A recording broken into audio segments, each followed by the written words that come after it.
ఈయన పార్టీలు ఫిరాయించే స్కూల్లో కాలేజీలో చదువుకున్న గోల్డ్ మెడలిస్ట్. పార్టీలు ఫిరాయించాలనంటే దాంట్లో అందవేసిన చెయ్యి ఈ మహానుభావుడు. ఈయన నేర్చుకున్నది ఏంది? ఓటుకు నోట్లు, డబ్బు కుప్పలు, ఢిల్లీకి కప్పం కట్టడాలు, అంతే తప్ప ప్రజల కోణాన పనిచేసినటువంటి పరిస్థితి లేదు. మేము ఈ సందర్భంగా డిమాండ్ చేసేది ఏంటంటే, పోయిన ఎన్నికల్లో మీరు ఇచ్చినటువంటి హామీలు ఎన్ని,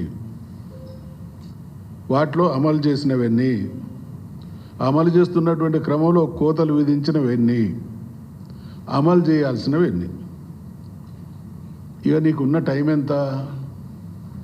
20 మాసాలు అయిపోయింది, ఇంకా 35 మాసాలు ఉన్నది. 5 మాసాలు ఎట్లా ఎన్నికలుగా పోతాయి. ఇచ్చినటువంటి హామీల్ని అమలు చేయగలుగుతావా? అమలు చేయలేవు. కాబట్టి నోటికొచ్చినట్టు మాట్లాడడం ద్వారా, ఎదుటోళ్ళ మీద బురద చల్లడం ద్వారా, నీలాప నిందల ద్వారా పబ్బం గడుపుకునేటువంటి దిగజారుడు రాజకీయానికి పాల్పడతా ఉన్నావు.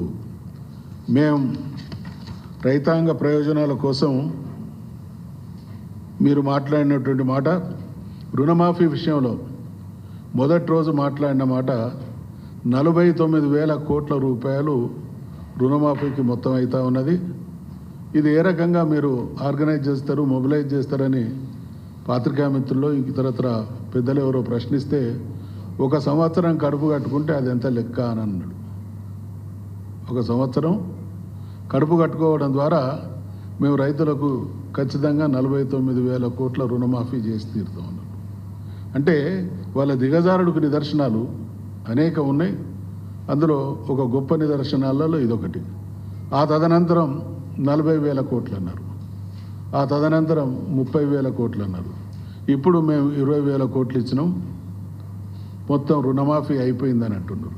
కానీ ప్రాక్టికల్గా 15,000-16,000 కోట్లు మాత్రమే రైతాంగానికి చేరినట్టు ఇతరత్ర వర్గాల ద్వారా సమాచారం ఉంది. ఎక్కడి 49,000 కోట్లు, ఎక్కడి 15,000-16,000 కోట్లు, అంటే 25-30% ఇచ్చి మొత్తం స్కీమ్ అమలైనట్టుగా బుకాయించేటువంటి ప్రయత్నం.